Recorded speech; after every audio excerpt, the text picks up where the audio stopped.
what will we do with our time for eternity? Will we have actual bodies or just be spirits? Now, I know from me when I was a younger person, I used to think about heaven kind of in the terms of like a Bugs Bunny cartoon, if I can date myself a bit. So, you're up kind of on a cloud or something sort of ethereal, non-corporeal, kind of ghost-like experience, not like a real tangible experience, more ghost-like, and you're singing all the time. You're basically just singing continually or playing music, and it's static, it's unchanging. The experience doesn't alter or change, and any kind of single experience going on for eternity seems intimidating. But the question is whether this is biblical or not. So I'd like to talk about some misconceptions about heaven, not just the Bugs Bunny ones, but rather the right perceptions about heaven based upon some biblical passages we're going to look at real quickly. So for our first question today, let's tackle the topic of heaven. It turns out that I think a lot of people's perceptions of heaven come not just from Bugs Bunny cartoons, but as I think about it more, I think it's coming from church services. So this is not a hit on church services, but I think what happens is we imagine what heaven will be like, and we think, okay, it'll be like the stuff I do at church. And for many people, a church service involves you go and you sit down, or maybe you're standing for certain parts, and you're singing, and you're being taught or preached to, and then you're singing some more. And you don't really expect the preaching and teaching to happen as much in heaven because there's this fullness of knowledge and stuff like that. So it's mostly just all that's left is standing there and singing. And so a lot of people visualize heaven like it's just standing and singing all the time. Obviously, they might be thinking, I shouldn't say obviously, but they might be thinking, oh, but it'll involve like a closeness with God, the presence of God. And that can be the thing that helps them go, oh, well, that will be the thing that makes it all still wonderful and good and not just tolerable, but actually enjoyable. But I think there's a lot more to it than that. So first, let me explain the difference between two different heavens the Bible talks about, the heaven we have now and the heaven we will have for eternity, because we will not have the current heaven for eternity. That's actually really important. And then I'm going to answer the question about why eternity won't feel like it's going on for too long, at least in my opinion. So let's talk first about this now heaven versus the later heaven, the current heaven versus the final and eternal heaven. So now, when you die, if you're a Christian, if you're in Christ, your body stays in the ground and you go into the presence of God. You are disembodied, so you are without a body. I don't think cartoons do this experience justice, because it's not like you're a ghost outline of a body or something like that, but you are without a body.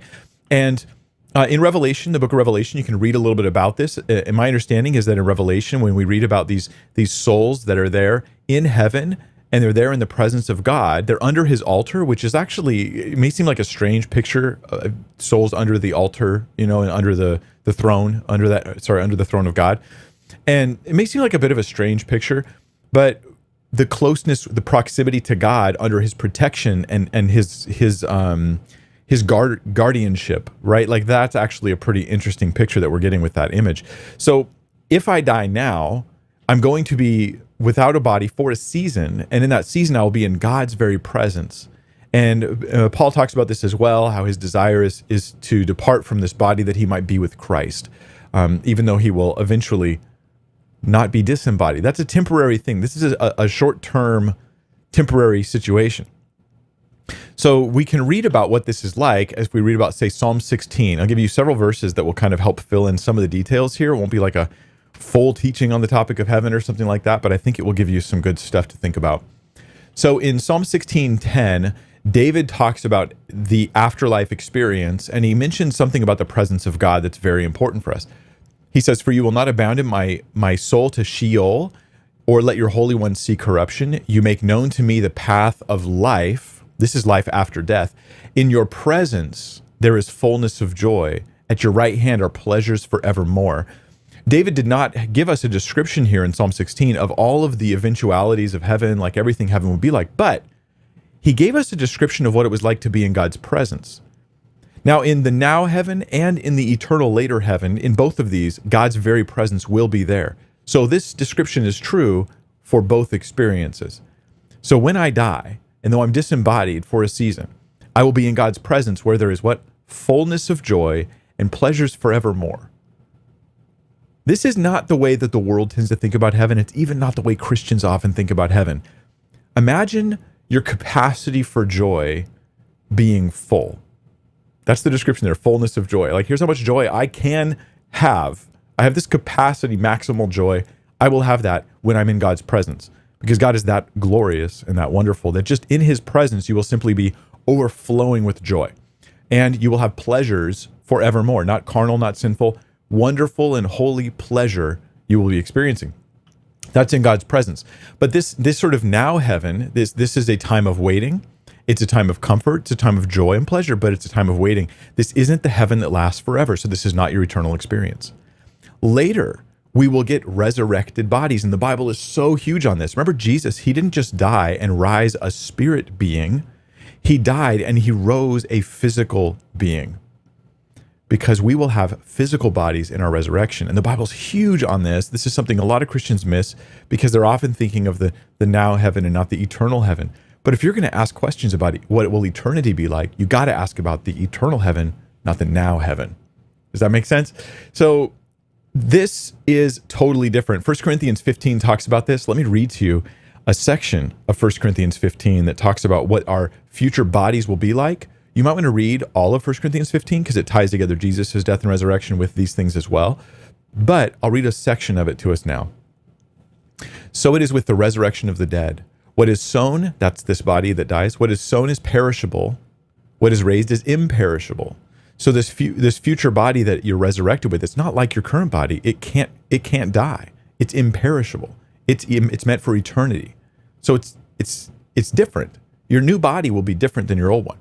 It is sown in dishonor. It is raised in glory. So it'll be a glorified body, not like these fallen selves that we have now. It is sown in weakness. It is raised in power. It'll be powerful. It is sown a natural body. It is raised a spiritual body, which I think that when Paul uses the phrase spiritual body, he doesn't mean ghost-like body, like it'll be ethereal. What I think he means is spiritual, like in the sense of where Paul talks about walking in the Spirit. In Galatians, he says, walk in the Spirit and you won't fulfill the lust of the flesh.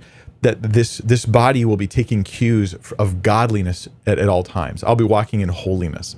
So this is a natural body versus the spiritual, godly, and holy body that I'm going to be having and living. If there is a natural body, there is also a spiritual body. Thus it is written, the first man, Adam, became a living being. The last Adam, that's talking about Jesus there, became a life-giving spirit.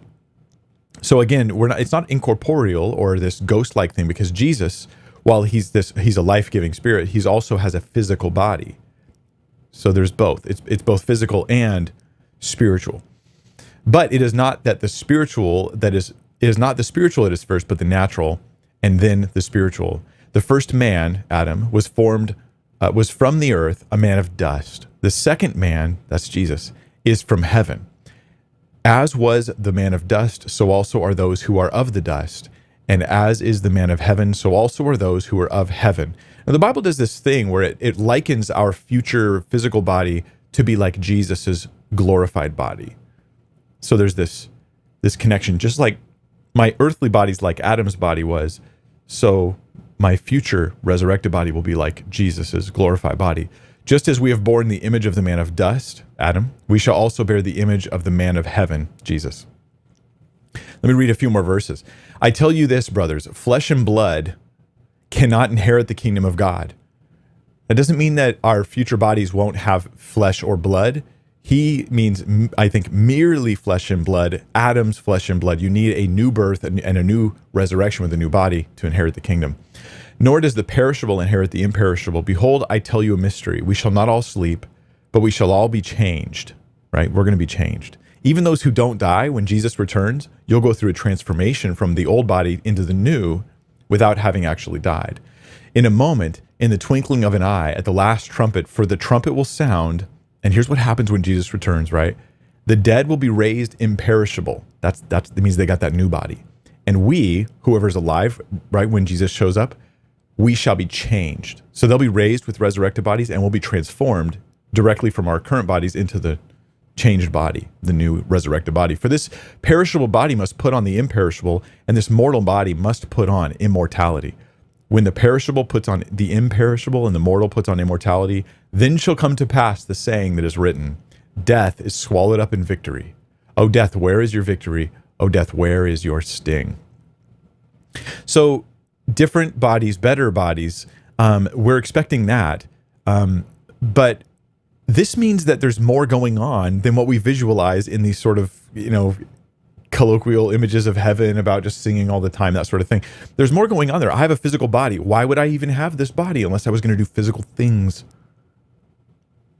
There's more going on than singing in the eternal state of heaven. And I'd be okay if it was just solid singing, and I would just trust that God's designed me for that, and I will be more fulfilled doing that forever than anything else. But I'm saying that's not the biblical teaching on the topic, so we shouldn't say that.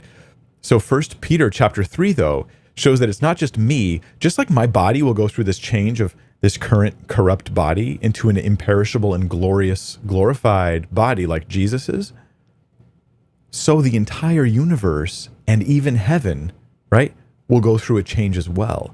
So this is kind of neat when you think about it. You realize what we're looking for is not just a location change for eternity where I go from earth to heaven.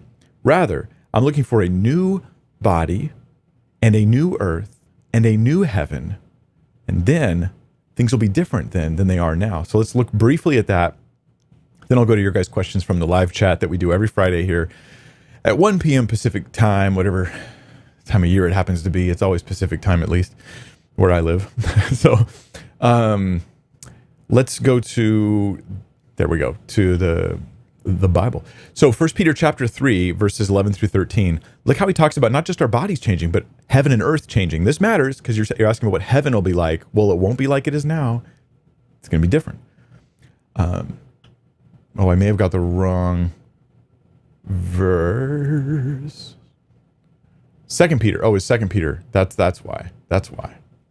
There we go. So Peter here talks about the current state of the natural world, and he says that all these things are thus to be dissolved.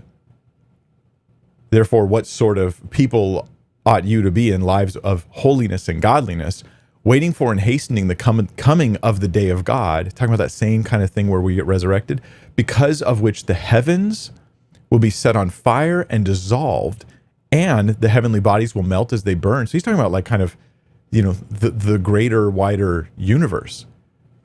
But this isn't something we're just excited, let it burn. It's not like that kind of thing, not at all. It's a transformation that's taking place. There's two stages, right? Like there's the destruction and then there's the remaking. But according to his promise, we are waiting for new heavens and a new earth. So there's definitely a new heavens and a new earth that are going to be created. And he gives one little description of what they'll be like, in which righteousness dwells. There will be perfect righteousness. There will be no sin. There will be no corruption. There will be no destruction. There will not be anything wicked going on in the new state of things. So we'll have resurrected, glorified, holy bodies, and we'll be living in a remade, righteous heaven and earth. But there's more. Revelation 21 tells us that this new heaven is not going to be like the old one.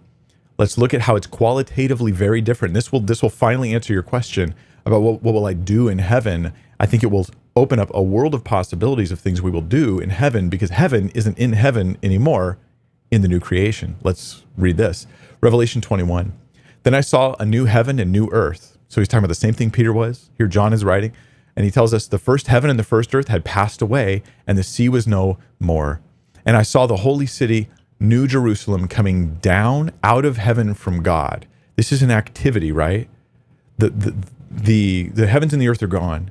And then what does he see to replace them? He sees this heavenly city, Jerusalem, this new Jerusalem, coming down, like being lowered to the earth. Now, whether this is a physical event or if it's metaphorical about the meeting of heaven and earth, you guys can debate that in the live chat if you want. But coming down out of heaven from God, prepared as a bride adorned for her husband. And I heard a loud voice from the throne saying, behold. Now, what does this mean? I'll tell you the meaning of this whole thing in a second. Behold, the dwelling place of God is with man. He will dwell with them, and they will be his people, and God himself will be with them as their God. He will wipe away every tear from their eyes. And if you ever wonder, how could I experience comfort in heaven when I have maybe loved ones who aren't going to be there? How could I experience comfort even though I've gone through such hard, horrible, horrific atrocities and things in my life and seen them and heard of them from others? And it's because God has the comfort to wipe away those tears and bring you genuine relief from any kind of grief and sorrow that you experience now, because yes, he is capable of doing that for you. And yes, you are designed to receive that comfort from him. And death shall be no more, neither shall there be mourning, nor crying, nor pain anymore. Look at these things that don't exist. Heaven is much described by what won't be there than by what will be there here. No mourning, no crying, nor pain. It'll just be good all the time. For the former things have passed away. So what we get here is that the resurrected body has we get rid of all the former bad stuff and we have just a glorified body. Then with the new heavens and new earth, we get rid of all the bad stuff and we have a glorified, better heaven and better earth. But Revelation 21 gives us this one detail that's super important, I think. And it describes the new heavens and earth as heaven meeting earth in the form of the city, New Jerusalem, coming down out of heaven onto the earth. And God's presence is so fully there. It will then go on to say that you don't even need light because God himself is so present. He just creates light from his presence. The new heaven versus, the current heaven, I'm sort of up with the Lord wherever this location is, and I'm not embodied. But the eternal heaven that you were asking about for the first question for today, for Christina, is different in that it's like a society and it's actually on the new earth, which means there's all the activities of earth. But without any sin, without any wickedness, without any pain, without any sorrow, without any mourning, without crying and tears, just joy, fullness of joy, pleasures forevermore, but probably a massive variety of eternal activities, but with the manifest presence of God at all times, wonderful unity between the people, and great holiness, not only individually, but in the entire culture of the people that are there. This is a different description of heaven than the one that we think of when we compare heaven to an eternal church service in ghost-like form. So I hope that helps. Finally, I'll say this. Eternity is not as intimidating as it may seem. Let me just offer a few points on this for those who think but eternity, but even if it's the best thing ever, why would I want it forever? As if they will at some point just be I'm just bored with pleasures forevermore. I'm just so sick of fullness of joy. I don't think that's going to happen, guys, but there's a few things that might help tamper down your fear of eternity being too long for a good thing to happen. One, eternity is not static, right? It's not a static experience. It seems dynamic. There's going to be activities. There's going to be the ebb and flow of daily living and that sort of thing. What will exactly it look like? I don't know, but it seems that it will be there because the Bible describes a society, a city on a new earth where God is manifestly present, where heaven and earth come together to be one thing and not two separate things. And we have these glorified bodies. Also, cyclical experiences are nice in life. One of the things that keeps things fresh is that they happen in seasons. And so we have all sorts of cyclical experiences. And heaven will involve but probably quite a lot of those. And I think that helps keep things fresh and keep things nice and wonderful. And sometimes, even though you've done something 100 times, it's actually more special when you come back around to do that again because it's part of that tradition, that cyclical experience in your life.